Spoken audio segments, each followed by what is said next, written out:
My name is Nick Santora, and the PAD at WashU taught me that failure is fine. Hello, and welcome to another episode of the PAD podcast. My name is Rob Morgan. As you all know, I teach design at WashU and the PAD. I teach a class on creativity. I've been here 16 years, and I should never be allowed anywhere near audio editing software. I draw pictures for a living, to be quite honest. But here I am, hosting a podcast, and I am delighted and excited and grateful to do it with distinguished alumni like yourselves listening, and also the guests we have.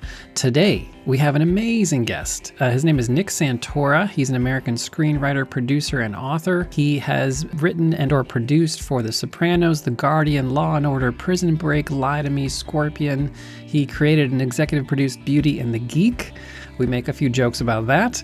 Nick is the executive producer and showrunner for a show called Reacher, and now its spin-off, Neely, will debut in 2026, so look for that. He is a very talented writer, also author. He is the author of a book called Slip and Fall by Borders.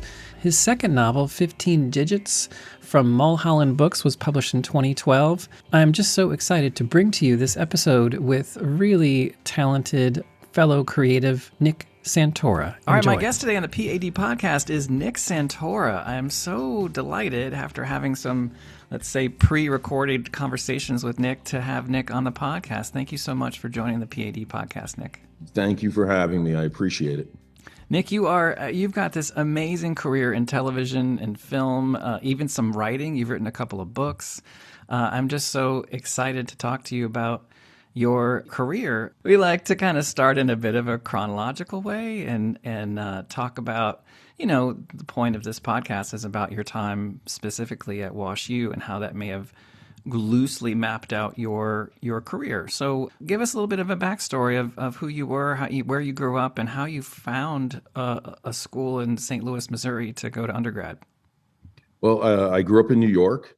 On Long Island, and neither of my parents had the opportunity to go to college, and I didn't know much about college. I just knew that it was something that my parents very much wanted and insisted upon for my parents. There's a lot of talk now you'll see in the press and stuff where people are like, is college necessary? Are there other options to college? Can you go to college later in life, or any of those things? When I was a kid, there was no discussion. I was going to go to college, as was my sister. My father was a construction worker, and I think he had a great deal of concern throughout his life that if he got hurt, we were in trouble financially. Wow. I can imagine that kind of hanging over. Yeah. I'm first gen myself. My dad was in the Navy briefly. My mother didn't go to college. It was for us as well. It was like, well, you're going to do this and then you're going to go to college. Like there was no discussion. Yeah, that's right. There was no discussion. None of my grandparents went to college. My grandfather was, my mother's father was a stowaway from Italy when he was 11 by himself. Really? So, yeah. So there was a lot of, as was his eventual wife, my grandmother. There was a lot of, sacrifice made by my grandparents and my parents, so my sister and I could have what they would hope, an easier life through education. So I was going to college, and I wanted to go. Sure. Much so. Sure. What were you like before we get to college? Did you do any kind of arts-based anything in high school? Did any of your, I guess, future career show itself in high school? Absolutely not. I never did a school play. I was way too nervous. I never took a writing class in my life. To this day, I've never taken a screenwriting class or creative writing class in my life. Wow. My freshman year at WashU, I know we're not at WashU yet, but I did take one writing class. You were required to take a writing class. And I had done very well on the English portion of the SATs. So they had put me in like an advanced writing class, and I enjoyed it, and there were nice people in it. And I remember they gave us some books to read, and I thought they were interesting, some short story books. And then I finished it, and then I just never took a writing class again. Wow. But I always loved to write, always loved to write. When I was 6 years old, I wrote my first poem in my head while lying in bed, waiting for my mother to come and tuck me in. I heard her tucking in my sister in the next room. And while I was lying there, I wrote this poem in my head. And the words fit and everything rhymed. Yes. And I remembered when I was done with it, my mom came in and I said, I wrote a poem. And I said it to her. My mother is 81 and she can recite the poem today. Wow. I remember, I know it sounds precious, but I'm not exaggerating, an endorphin release in my head. When Yes. the words fit, when I picked the right words, I got a feeling that I still feel today when writing a screenplay or a novel or anything. When the words fit, it's like a drug. Ah, I love it. And I took back to college, I took an SAT class. There was a very nice man on Long Island who had an SAT prep course. Hmm. My parents didn't knew so little about college. I remember we were sitting at the table and my mom said something like, "Oh, I spoke to Ian's mother the other day. He just took the SATs. Are you're supposed to take the SATs?" Like what? And I was like, I haven't really looked in. They're like, "Yeah." Sure. Yeah. So I didn't take my SATs till I was a senior because I screwed up when I was a junior. And I took it at the beginning of my senior year, and my parents very generously signed me up for an SAT prep class. And there was a man there who taught it. He was the guy who taught it, and his name was Michael. And he pulled me aside and he liked me because he gave us these pages. Remember when we were kids, there were things they called them dittos, Oh, like yes. Yeah. like Xeroxes, Yeah. and he would give us these dittos of vocabulary words, and I'd come back the next week and I had everyone memorized. Amazing. Yeah. I loved the words. Yeah. I Yeah. can still to this day, someone will say, give me synonyms for secret. And Yeah. I'll go, opaque, covert, sub rosa, hugger mugger. Like I remember these words that he taught me. And he said to me, listen, I know you have all these schools you want to apply to. And I was delusional. I was, I thought, I'll accept Yale, but I want to go to Harvard. Like I was an idiot. And he said, there's a school called Washington University in St. Louis, Wow. and it wasn't as nationally known as it is today back Mhm. then, 7 million years ago. And he said, I think that school would be perfect for you. And he Wow. said, I really think you should apply there. And I was like, okay. And I applied there. I applied to 10 schools or 10 or 11, no, 10 schools, got rejected by 9. Oh my gosh. And the only school that accepted me was Wash U. And I had very good grades in high school and I did really well on the SATs. Like I worked really hard. And I'm not going to lie to you, I was pissed. I was like, man, why did every school reject me? Well, I guess I'll go to Wash U. I never visited it. I had no Wow. idea what it looked like.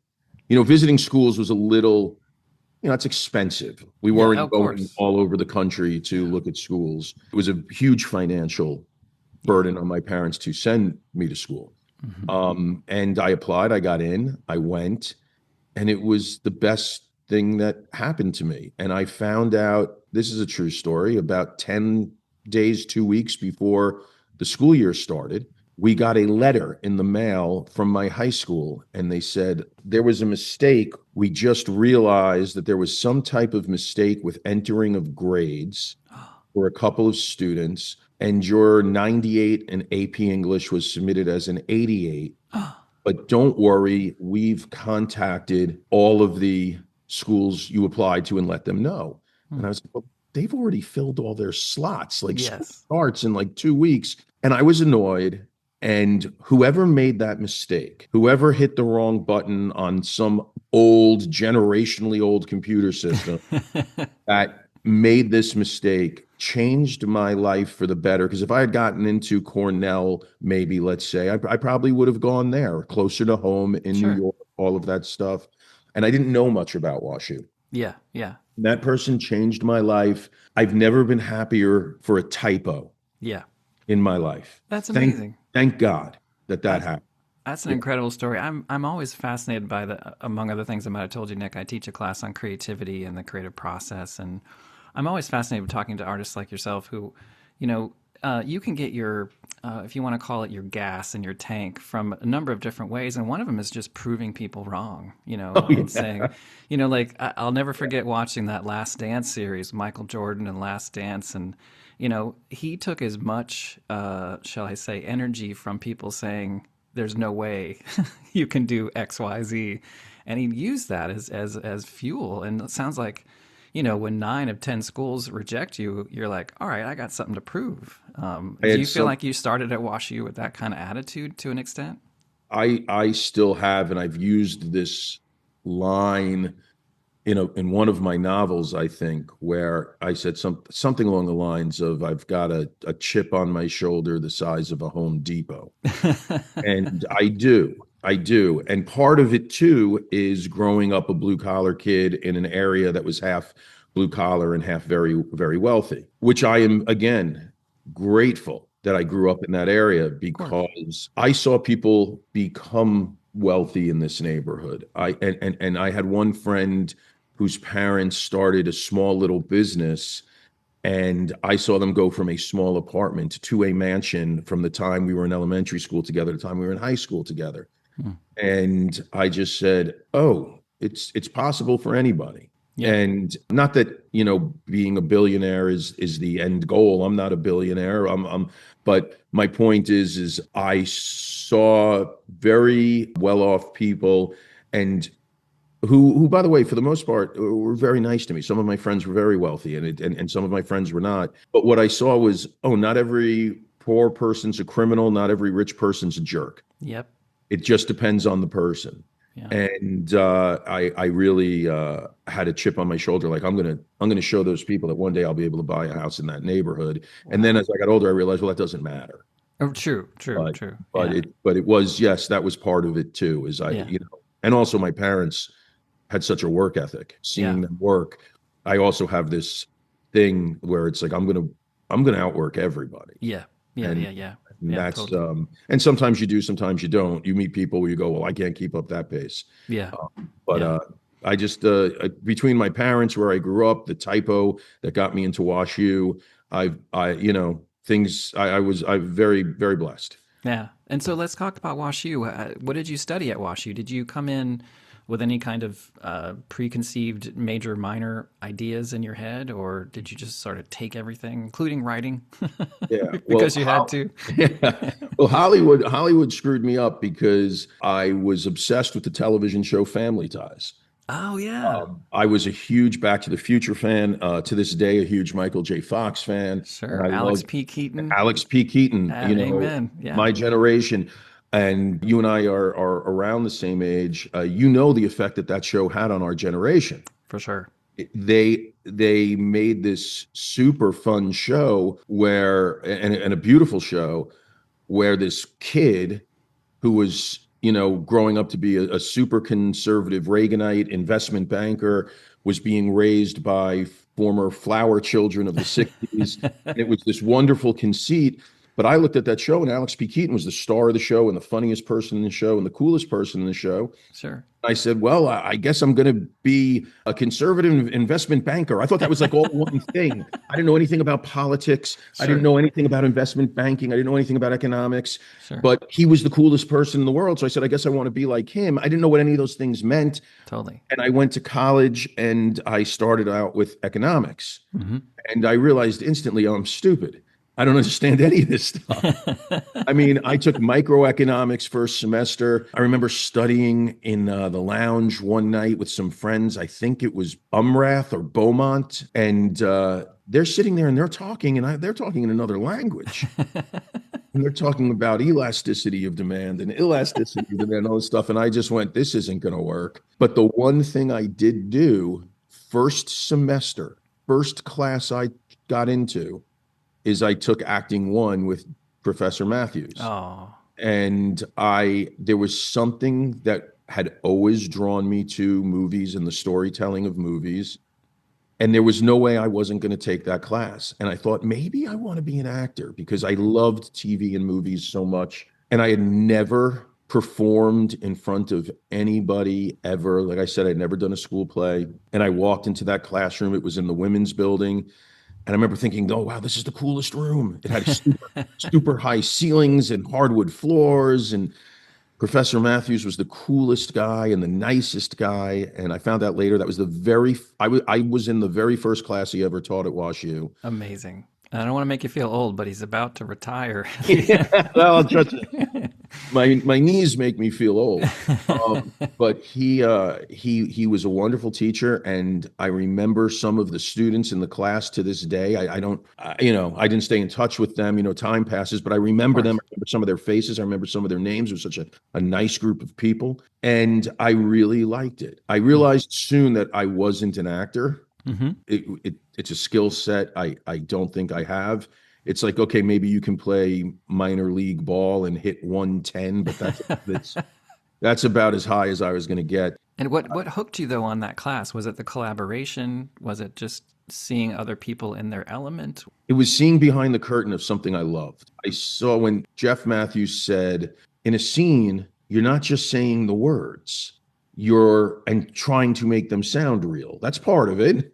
But you are thinking about, why is this character saying this to this other character? What are they trying to get from them? What is the purpose? Are they trying to get information from them? Are they trying to get a reaction that shows that I made that person feel good because I love them? Am I trying to get that person to calm down? And that just, I just went, oh my gosh, yeah. Every scene that I've ever seen, the actors are trying to listen to each other and get something from each other. And I just saw a little bit behind, it's not magic or sorcery. It's a craft, and there's a bit of a science behind it. And Yeah. it's an art and a science. And the science is you have to use your brain to think, what is my motivation walking into this scene? Where am I coming from, and what do I want by the time I leave this scene? Right. I Right. loved the collaboration. I loved working with other students, but it Amazing. wasn't something that came naturally to me. I do remember the one time, and the professor in that class was Anne Marie Costa, I believe was her name. Yep. And it was the only time I acted well in my life. And it was a split second. And I won't say her name because I don't want to embarrass her, but there was a student in the class that I had a crush on. And we were Oh. friends, and I never told her, and I never would, I think I've emailed her once since we graduated. Sure. We exchanged emails. She saw my name in a credit on a show and found my email and congratulated me, which is very nice of her. Oh, nice. But we were friends, but I had a crush on her, but I didn't want to ruin the friendship. And she was older than me, and I was a nerd, and I wasn't going to do anything about it. But there was a scene where she was laying on the floor, and I was supposed to put my hand on her shoulder. And when I went to do it, I was nervous. I was scared because I had never touched her shoulder before, Sure. Sure. and I probably had wanted to put my hand on her shoulder at some point and give her a hug because I had a crush on her. Yeah. And I hesitated while doing it, but it wasn't really acting. I was just nervous. So you're being authentic. Yeah. But Anne Marie said, "Oh my gosh, there was a moment there where I felt like you were really scared to have physical contact with her." And I remember thinking, "Oh, that's really good acting." Well, I can't do that on demand. So I know this is not where I'm going to wind up. Right. Right. But I had changed my major to acting for about a year and a half or so. I see. And then I had to drop that because Oh, wow. I knew I'm smart enough to know I'm not good. I'm not good at, Yeah. Well, you know, I mean, I have to say, I have to interject here because, it would be one thing for me to talk about this with someone who doesn't have your career, but your career has, I'm not trying to blow smoke. I mean, its basis, its bread and butter is in storytelling, and so.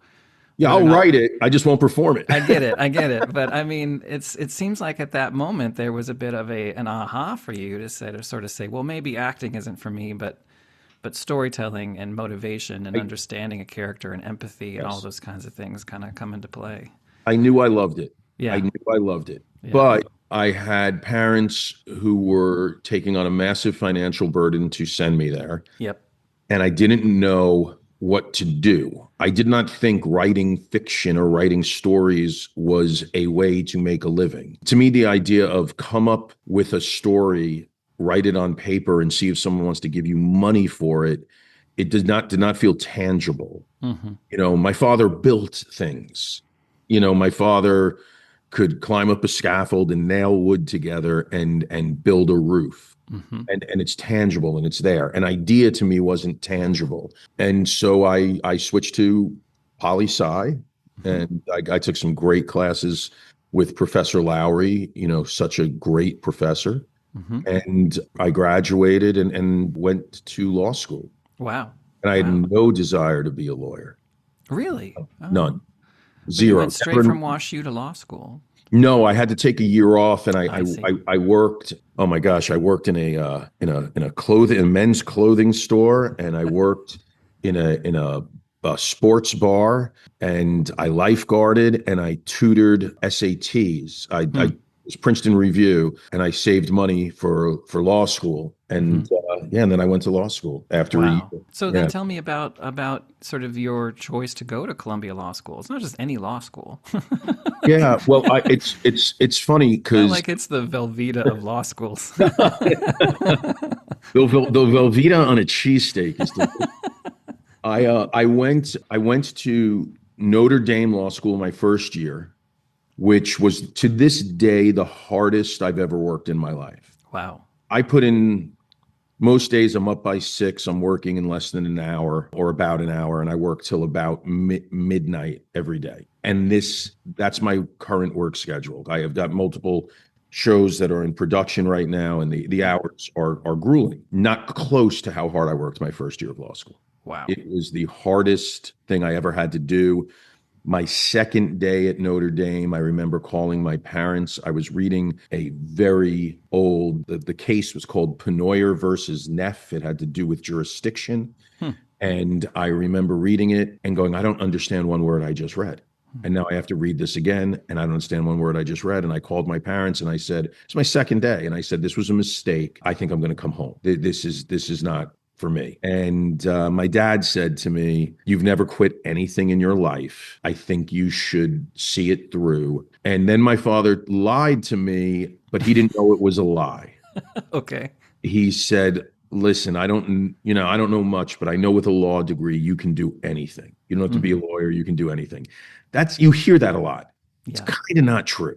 Mhm. You get a law degree, you can be a lawyer. You can eventually maybe move into other professions or what have you. But I'd say lawyer is the answer to what do you do 97% of the time if you're doing something with your law degree. Sure. But I went there for a year and I realized I'm going to wind up living in the Midwest, which I love. I love the Midwest. But all my family and friends were on the East Coast. And I said, you should probably go to a law school on the East Coast if you wanted a chance to get a job there. And my first year of law school, like I said, I never worked harder. And I made dean's list and had essentially straight A's. So somehow Columbia let me in. I got into Columbia. What was great is a lot of the schools that rejected me undergrad accepted me in law school, and I got to say no to them. Sweet Um, it vindication. I was love it. sweet, sweet vindication. And I went to Columbia, and WashU comes into play at Columbia. A buddy of mine who I'd gone to WashU with was going to Columbia, and we were in a tax class one day, and he kept elbowing me, going, "Let's get out of here. Let's get out of here. Let's go get some drinks." I was like, come on, man. This is an undergrad. I'm paying for this. Right. Right. I feel bad enough about wasting my parents' money, but wasting my money. I'm like, I now have some direction. And he's like, come on, let's go get drunk. Let's go get drunk. So we left in the middle of the class. We snuck out. We went to this bar, and this girl, Lori, who I went to WashU with, she was a year older than me, hadn't seen her in several years. She shows up at this bar, and great to see her. And we're talking, and she goes, there's this girl I work with. She'd be great for you. You guys should go out on a date. And I was like, oh, okay. Well, that's my wife. And Wow. we've been married almost 30 years because of WashU. Because Amazing. I met this girl at WashU, set me up on a blind date. And this bar was on the East Coast. It wasn't even in St. Louis, right? Like No, but she was from either New York or New Jersey. But a guy from WashU told me to leave class and go to a particular bar where I met another girl from WashU who I hadn't seen in years, who happened yes. to say, "There's this girl that you would like." I And love it.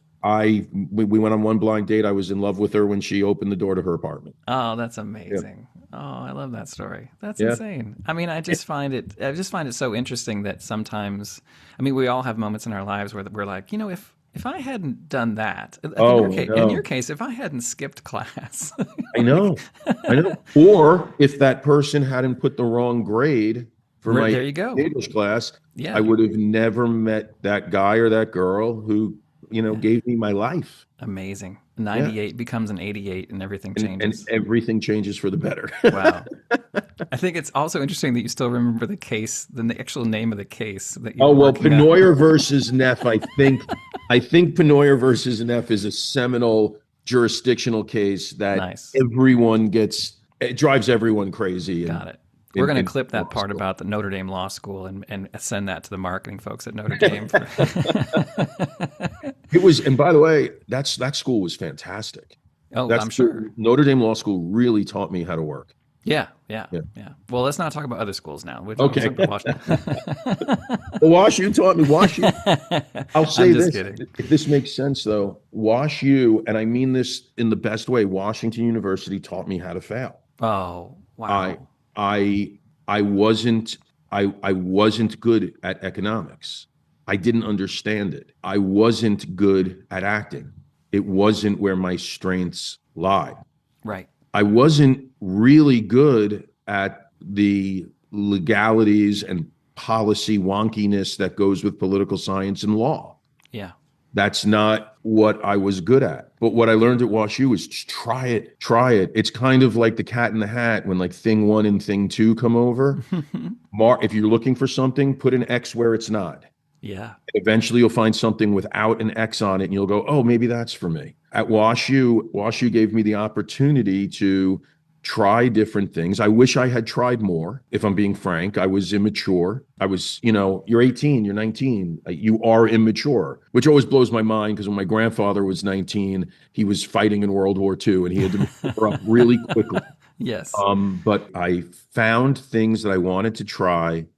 The school gave me the opportunity to try them. The professors were encouraging, and I did the best I could. And the best I could just wasn't good enough. And that's fine. Yes. That's fine. Amen. I, Yes. I had such a great time in every one of those acting classes. And I did learn things there that I use today. I use stuff I learned as a lawyer today. So it's not like you try it and then it goes away and it's a complete failure. It's just like, that's not what I'm meant to do every day, day in and day out of my life. But I can take stuff, and I do take stuff that I learned at WashU from Jeffrey Matthews in those classes and use them every day in my writing, in my producing. When I'm editing a scene, I'll go, I can't tell why the actor is doing this. I need to go back and recut this. We need to find a different take and a different angle. I need to put some score underneath this. I need to talk to Tony Morales, my composer, and ask him for a very specific piece of music or what have you.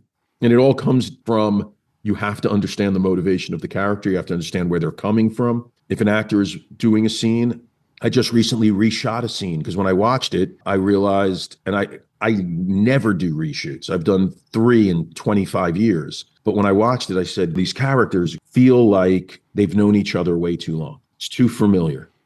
That's not where they're coming from. They're coming from a different place. And I hear Jeffrey Matthews in my head. And so we reshot it and it came out great. That's amazing. Yeah. Such great wisdom for our students to understand that it's both the journey and the result. That it's that the journey that you Journey's go so on. much more important. It is. It is. The journey's so much more important. I have stuff that I've made that has been destroyed by critics. The critics didn't like it. It's over, and you're like, man, was it worth doing that? And you're like, yeah. I collaborated with really nice people. I laughed at work all day long for months. Yeah. I made friends. Yeah. Yeah. If you're over 40 and you're making new friends in your life, you're blessed. Yes. Yes. Yes. It's funny. I know the aforementioned Bill Lowry and I were talking just last night, and you like to think, or you just have said how much Jeffrey Matthews and professors like Bill Lowry gave to you when you were in school. You gave Bill Lowry what he, to this day, says is one of his best pieces of advice he ever got. And that was, do you realize? I am blown away that a professor thinks that, but okay, yeah, I'm very excited to hear. So here's the setup for someone pitching to someone in television. So the setup is that he had written something and shared it with you, And Oh, then yes. you had said, well, let me see if somebody I know in this industry might like it. And you came back to him and said, well, it wasn't exactly, and Bill started having these sort of perhaps dreams of grandeur of, being a writer in Hollywood or, in television and film. And you came back and broke the bad news to him that it, wasn't going to get picked up or wasn't going to get, produced. And then you said to him, and this is what he told me last night. He said, and then Nick said, I can tell you're disappointed, but let me ask you something. Did you enjoy writing it? He said yes. And then you said, well, then you already won. Yeah, you win. You Yeah, win. yeah, Yeah. I may have told him that man, I remember that now. That was years and years and years ago. sure. But I would say my batting average in Hollywood is, with ideas I've had, things I've wanted to do, things I've wanted to get made, 30%. So Sure. 7 out of every 10 things, if not more, don't happen. I have characters that I've written that I love. I love their story. I love who they are. I love their bravery or their humor or whatever is about them that will never live anywhere. No one Mm, will ever see them. They're on a file on my computer. But man, did I enjoy writing it. I mm-hmm. loved writing it. And like I said, I've made shows or Amazing. movies that people, it's not they're not getting sequels. Yeah. Yeah. I, But I made friends. I yeah, enjoyed it. I enjoyed the process. sure. Every time I write something and sit down to write something, I go, well, I'm writing this early in my career. I'll be honest. I was like, I'm writing this because I need to get out of, I have a child and I'm in a rundown, crappy apartment that leaks water from the ceiling. Yes. Like I That's need your to, motivation. that's my fear is a wonderful It motivation. sure is. You Yes. run faster when the bear's chasing you. But I would write and I would do it for me sometimes. Just go, this is something I need to write right now. And if it doesn't happen, but you had fun, Mm-hmm. you enjoyed it, you sat down with your spouse and they read it and they said, "Oh my gosh, I really like this," or they go, "This part here is so stupid," and you have a laugh over it, then it's worth doing. Mm-hmm. So yeah, it's right for anything you do. What's the benefit from it? Is it money because you need to take care of your family? Then it's a blessing you get to do it because you're Yeah. taking care of your family. Yeah. Yeah. Is it Amazing. for your creative outlet? Then just do it. Right, right. That's wonderful advice. I think I might have told you before we started recording that, life isn't a straight line and we need to teach students that life is not a straight line. But I see a straight line, maybe a thin straight line between the 6-year-old you who wrote a poem for their mom, who was Yes. tucking your sister into bed, Yeah. and you're present day writer that and producer, executive producer on so many shows, which I want to get to, Yes. and amazing. So I guess where we left off was Columbia Law School. You left law school, but then you went on to become a writer, and if I'm not mistaken, one of your first produced bits of writing was for a little show called The Sopranos. Is Yes. that right? Yeah. Well, after I graduated law school, I was a lawyer for Okay, a little over about 5-6 years. okay, And a little over half a decade. And I worked at 2 law firms, one for a little over a year, one for about 5 years, and grateful that I, sure. had the job and had the experience. But again, here's a perfect example. I failed. I Mm, knew I wasn't going, I was very unhappy. There was no creative outlet for me. What I noticed is that for other people I worked with, it was a creative outlet for them. They loved being a lawyer and coming up with creative arguments and mm, trying to win the case or get a resolution for their client or what have you, or put together a deal or whatever they were doing. And I really didn't get any joy out of it. I didn't get that endorphin rush in my head that I got when writing. And 30 was creeping up on me, and 30 freaked me out because I didn't realize how young it was. Now I realize how young it was. But I thought, oh my gosh, I'm going to be doing this forever. And I really am not happy. And eventually I asked my wife, who I met through those WashU connections, sure. I have a week of vacation that I haven't taken, and I know we were planning on going away. Do you mind if we don't go away and I just sit home in this apartment that was over a garage And when cars went in and out of the garage, the entire apartment shook. This it was we needed to get out of there too. Yes. I said I want to try writing a screenplay. I go, Hmm. I never stop thinking about writing. It's really all I want to do. Hmm. And my wife said, go for it. And I sat down and I started on a Saturday morning and I worked that whole weekend. The whole week I had off and the whole next weekend. And by that Sunday night, I had finished a screenplay and I submitted it to the New York Independent Film Festival. Amazing. Or I think it was called the New York Independent Film and Video Festival, I think was the official name. Hmm. And it won Best Screenplay. And next thing I knew, I started getting some phone calls from some agents, and I signed with this one agency, and they took it and sent it to David Chase, who created The Sopranos.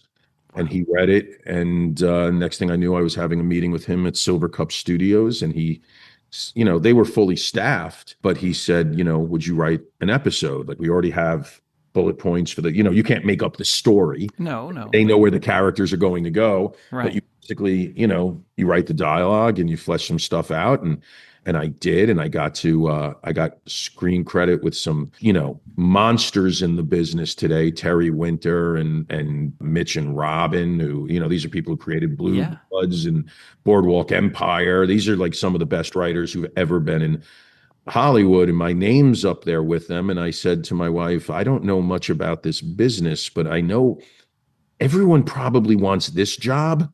And I got it, and I have no experience. Like, I was a full-time lawyer when I got I that get job. it. Yeah. Yeah. I lied to David Chase. I met with him, and he said, well, you're a lawyer. When are you going to have time to write a script for me?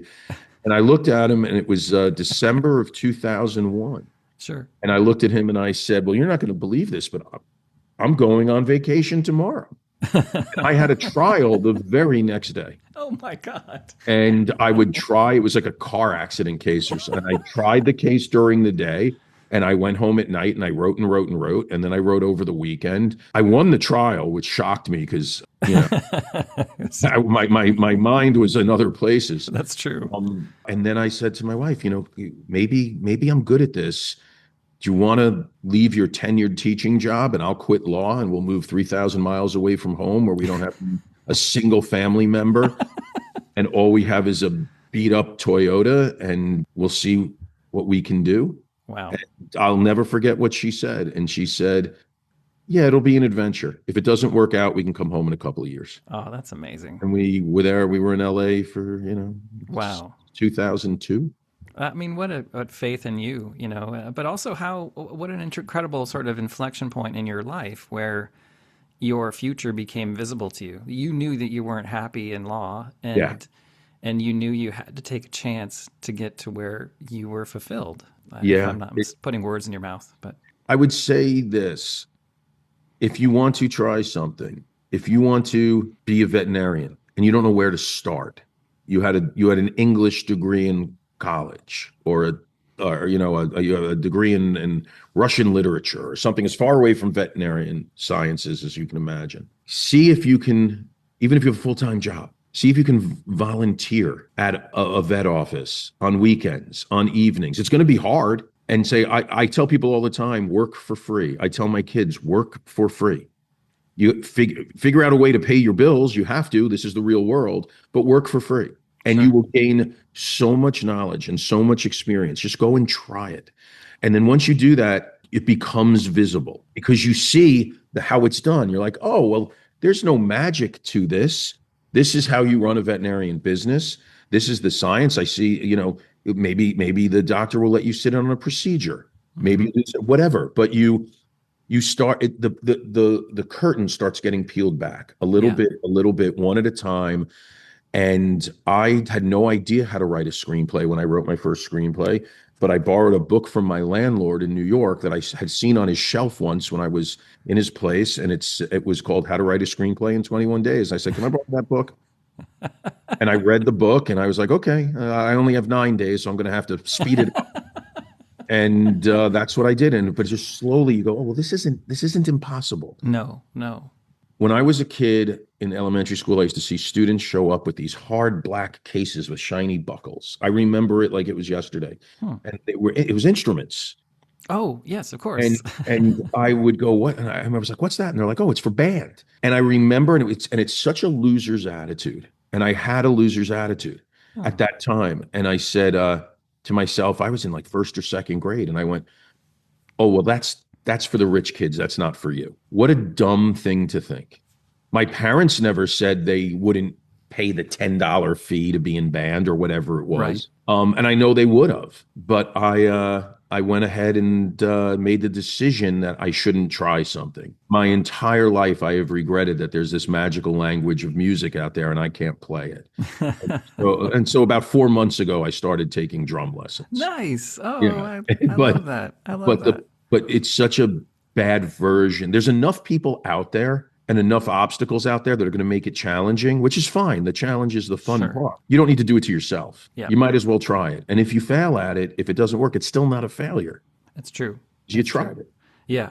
And it's easy for us to say. I mean, I feel like there is this double edged sword of sorts that I hear this from students. I know I felt it myself as a first gen college student that there is this ROI, this return on investment, that whether your parents explicitly tell you or not, that you feel that, well, gosh, I can't take a chance on something I think I truly want to do in my life because it's not going to pay well. It's going to squander their investment in me. Yes. You're It's real. speaking the thoughts that went through my head constantly, which while I was at Wash U, when I was kind of rudderless. I Hmm. couldn't find my groove, and I was way too immature to. I think I never went to my academic counselor. I think I had one meeting with them first week and never went back. Where I said, I, if they had talked to me and said, "What really gets you going? What really gets you excited?" And I said, "Well, I kind of like storytelling, but I Hmm. can't act." They would have said, "So what?" There's a Hmm. million ways you can tell stories. You can tell stories through music. You can tell stories. Maybe you want to try journalism, investigative journalism. Absolutely. Maybe Yeah. you want to be a professor. They could have pitched so many things to me. When you're that age, man, you have more confidence when you know nothing. And I don't mean that, but when I was 18, I didn't know anything yet. I was still Sure. learning, Sure. and I didn't have confidence. You have fake confidence. You don't want to show vulnerability. And I didn't want to go to someone and say, I don't know what I'm doing. Because also my friends at WashU, man, the kids that go to that school are smart. They are. Yeah. And so many of my friends, and God bless them, they did have their stuff together. Pre-med, studying orgo all night, going and taking their orgo chemistry exams and acing it.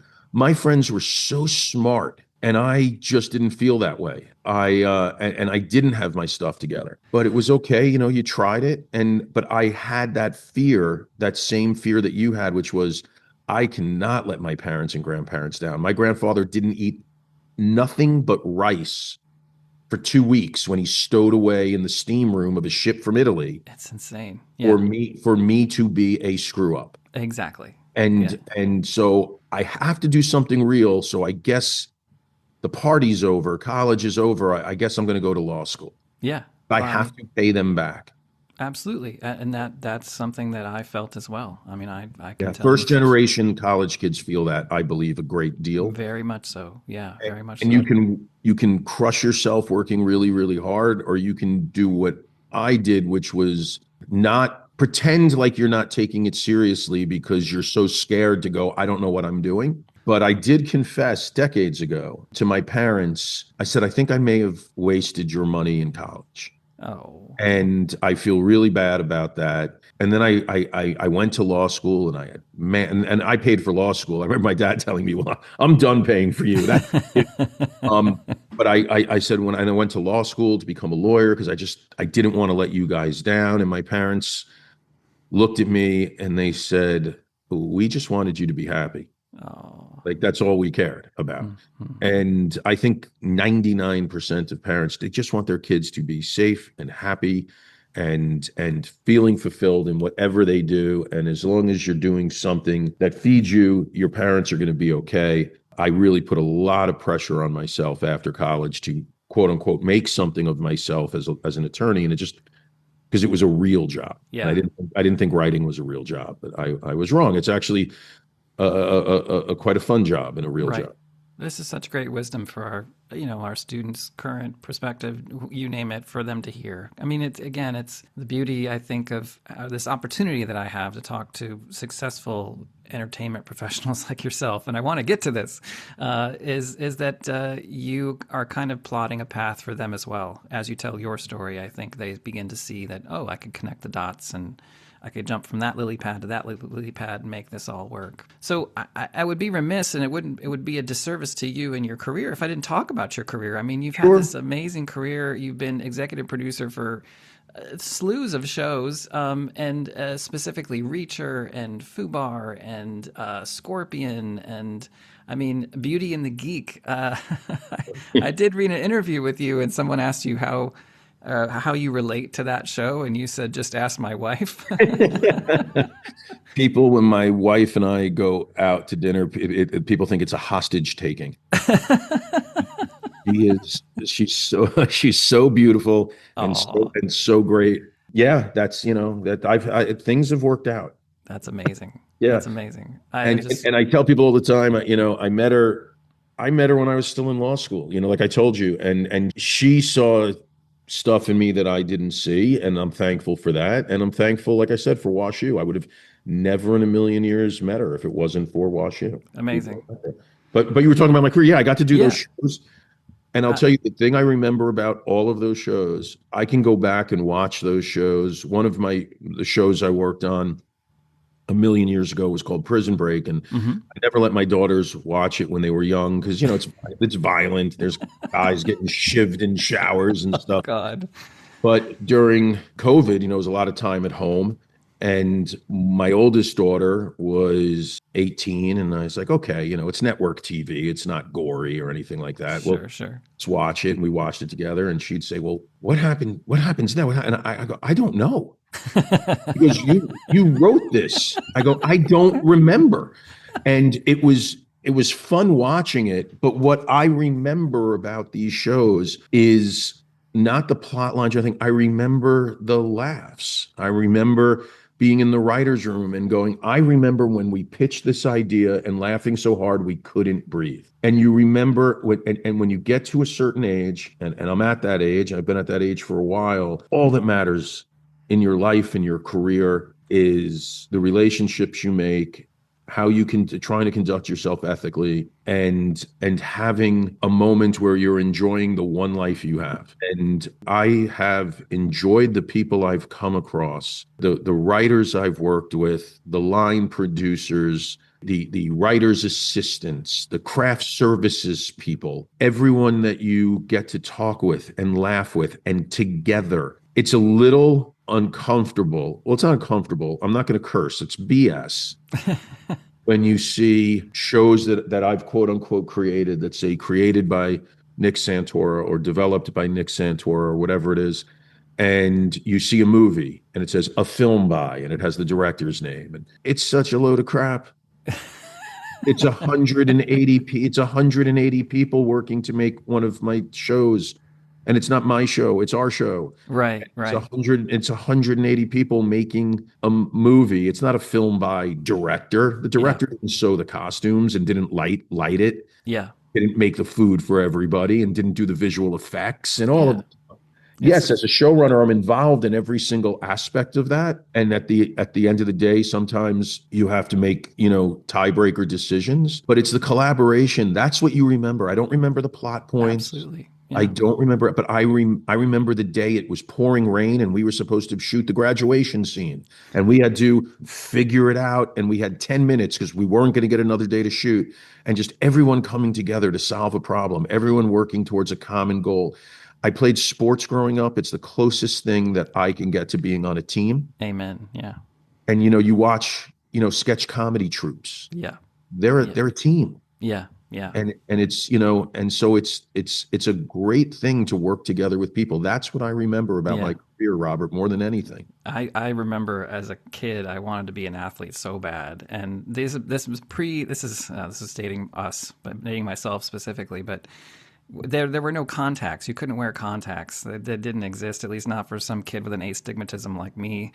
So I had glasses, and I had that little sports strap that you put around the Yeah. back of your head, and I got hit in the face with so many balls, basketballs, baseballs, you name it, soccer balls. And that I, like you, I feel that there is a team collaborative form, at least to theater and definitely with TV and film, that yeah, my name's on the marquee or my name's in the program, but I just told a group of folks yesterday doing a show in Florida, and they were kind of, going over a bit of a piece of scenery that they were building for the show, and we had to kind of resolve some problems with it. And I said, without y'all, it doesn't get past the dollhouse stage. This little model I make, I need it 48 times bigger. And without y'all, And you don't know how to do it. Exactly. I'll write it. The building explodes while the helicopter goes flying off of this and that. And I write it and I say to the stunt team, I don't know anything about how to make this happen. And if you tell me, and that's the one rule I have on all my shows, if anything I'm not in charge of the stunts. Yeah. I have it in my contract. I make it clear to every place that hires me, I know nothing about stunts. The stunt team has the final say. Yes. Because they will make sure no one gets hurt. Exactly. But they will put something together, or you'll come up with some crazy costume or outfit, and the next thing you know, you see it. And Incredible. You go, how did you make this? And because they're more talented than I am. And it's that collaboration. It's really the fun thing. Yeah. And that's what when I look back at my career, I try to keep little props or little things from every show that I'm on. Because a lot of this stuff, it'll wind up in a dumpster. It's just wasteful. And my house is, certain parts of my house are decorated with just crap from my shows. I love it. And I look at them, and all I do is think about the people. Yes. The prop master that built that, the production meeting we had about how are we going to build that rocket? How are we going to do that? And that's what you remember is the relationships and the friends you've made. Amen. This has been such a treat. I was struck by something that was written about you, so forgive me, but they were talking about the show Reacher, which has been a big success as well, and he said, this interviewer said, it's just so much fun. And this is like, I think akin to the fact that you're having fun doing this as well. Yeah. And you had fun in that Acting 1 class that Jeffrey Matthews taught. It's just so much fun. It's not really a comedy, but it doesn't take itself too seriously and embraces how inherently absurd the character of Reacher is. I find that really interesting about you. Seem to be so humble given your success. And I think what makes you such an interesting interviewee is that you maybe sort of deflect some of that praise towards the team that made it, that created it for you, that put it together. I don't think it's necessarily deflecting. I think it's just stating facts. Sure. Don't make the show by myself. There's you can look at the credits. There's 180 people, if Absolutely. not more, working on this. I do tell when we have new people that come onto the team, what have you, I say to them very specifically, I say, I take work very seriously, meaning this, there's no, that's good enough. Let's go. It's quitting time. Let's go. I take work very seriously. Right. There are big companies that are putting to make a season of, let's say, Reacher. It's a 9-figure investment that they make. That's how much it costs to make those 8 episodes, low 9 figures. Someone's trusting us. There's a big company. I know people are like, oh, they're faceless corporations. Yeah, they are. They're huge corporations. But they employ real people that are going to lose their jobs if they don't make a profit. They employ people that have kids in school and sick moms and dads, and everyone needs their paycheck. So I take it very seriously. We work very hard. I do not take myself seriously for 1 second. I know exactly who I am, and I do not, and because there are some people in this business and all businesses, I think, that think they invented the light bulb, and they didn't. There's basically 7 stories told different ways. Yes. I've literally seen storylines in Three's Company that were in Shakespeare. Absolutely. So there's that. I also tell them, guys, we are not curing cancer here. Sometimes there's a self-importance that comes in the entertainment industry that I just don't subscribe to it. I said, we are trying to, now there are important movies. There are important documentaries where it's like, oh, I'm educated. I need to get this story out. There's a bunch of people here that got sick because they don't realize that this gas that's coming out from this crack, and it's 100-year-old methane gas in Wyoming, and they're all getting, I'm making this up. I don't know if that's happening. No, right. But That's important. Get the word out. That's not what I'm doing. I'm trying to entertain people with the team in a way that, in a world where people worry about their loved ones and worry about illnesses and worry about anything you can worry about, just turn on the news. I want to take your mind off of it for an hour. And that's a service. I yeah, think well, it that's, is. It's something. yeah, It's something, it's storytelling. but it's important to me to when I'm working with my team to go, we're not curing cancer, we're entertaining. Let's work hard. But if we are not laughing all day long, we're doing it wrong. And that's, and that's why I'm very grateful that I had that time at WashU where I learned that, try things. If it doesn't work out, try something else. Yeah. That might be a good note to end on. I've just been so delighted to chat with you about all of this and about your illustrious career. Well, it's been a pleasure, and I said to you off camera, I don't have anything but the warmest feelings for my time at WashU. All the kids, you look back, we were kids. All the kids that I went to school with, they were just nice. Sure. The professors were nice, and it was a fun time. Yeah.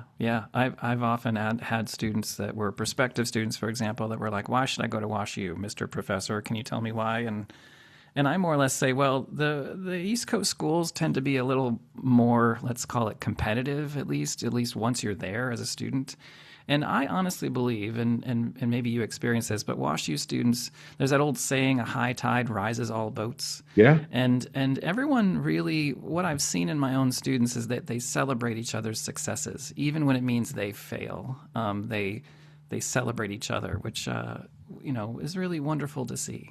So to this day, the friends that I have from WashU, and it's crazy because we have an email chain right now going, there's 50 people on. Wow.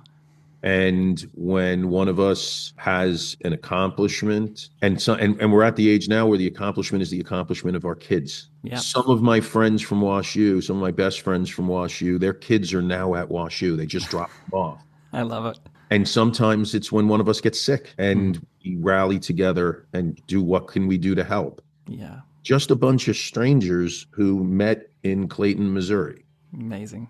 And is it technically in Clayton? Well, the South 40 is where the dorms are. That's where we met. That's where we met, was Clayton. Once you cross Forsyth, I think you're a new city, but yes. And it continues to this day. They are people that I love. Mm-hmm. And I'm so lucky I met them. I'm so glad that person entered my grade room. Amazing. Yeah. Oh, thank you, Nick. It's been fantastic to chat with you. Thank you. This has been a ton of fun, and I love reminiscing. Thank you. Hey, it's been a pleasure, Nick. Thank you so much. I'm so delighted that Bill Lowry reached out to you and that you spent some time with me. I know your time is super valuable, and I'm very, very grateful. This is fun for me, and this is a highlight of my day. I've got a lot of editing and writing to do today. Trust me, I had all the fun I was going to have right now. Awesome. So thank you. Thank you so much. My best to you and your family. My many, many thanks to Nick Santora for his time. He's a very busy individual, as you can tell. Very grateful to him for his time and sharing a lot of great wisdom, specifically to students in the PAD or students who might be flirting and considering taking some classes in the PAD. I hope they will after hearing his very inspiring talk. It is currently end of May, early June in 2026. I've got some great episodes coming up. Jeff Pagliano, Keith Sherman, Joshua Stein, and to kick off this semester, we'll have a very special episode with an interview of Henry Schvey. So keep listening. Thank you so much for your time listening, and have a great rest of your day.